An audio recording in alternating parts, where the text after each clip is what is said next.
ফুটিজ welcome to another mini blog. আজকে সকালটা কিন্তু ভীষণ সুন্দর ছিল। এবার কিন্তু আকাশও বলছে দুর্গাপুজো আসছে। একদম নীল আকাশের মধ্যে সাদা পেঁজা তুলোর মতো যে মেঘগুলো ঘুরে বেড়াচ্ছে, দিনটা কিন্তু সুন্দর হয়ে যাচ্ছে। আর এদিকে দেখো, রাহি মাছ ধরে নিয়ে এসেছিলো কালকে। সেই মাছের গন্ধে এখন আমাদের বিড়ালটাও পাগল হয়ে যাচ্ছে।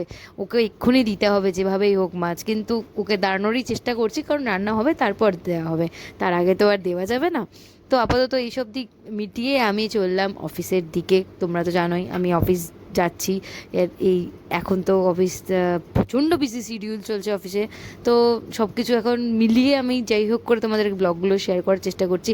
আর গাইজ, আজকে না আমাদের অফিসের উপরে একটা ক্যাফে আছে, সেখানে আমাদের উত্তরপাড়ার বিধায়ক এসেছিলো। আর যেটাতে আমি ভেবেছিলাম ওনাকে বলবো অন্নপূর্ণা ভান্ডারের কথা, কিন্তু সাহস করে উঠতে পারিনি। আর এখানে রাহি আমাকে সারপ্রাইজ দিয়ে একটা আইসক্রিম আর কিছু স্ন্যাক্স পাঠিয়েছিল ব্লিঙ্কিটে। তো সেগুলোই এসে গেছে। আইসক্রিমটা দেখে তো অবভিয়াসলি আমি খুব হ্যাপি হয়ে গেছি, কারণ ice cream is always always always favourite. মানে সারাদিনে আমি 10টা আইসক্রিম খেলেও আমার মধ্যে মন ভরবে না, আমি এতটাই আইসক্রিম খেতে ভালোবাসি।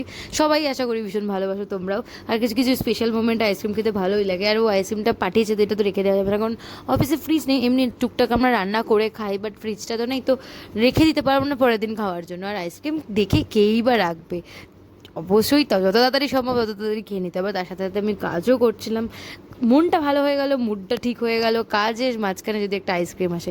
আর রাতের বেলা দেখি আবার সারপ্রাইজ দিয়ে আমার ফেভারিট একদম সুপি নুডলস এনেছে, যেটা আমার ভীষণ ভালো লাগে। তো এইটুকুই, আবার দেখা হবে নেক্সট একটা ব্লগে। Bye bye guys. এখন রাত্রির বাজে 12:30। ব্লিঙ্কিট থেকে এসছে এখন আইসক্রিম, মানে কি বলবো আর।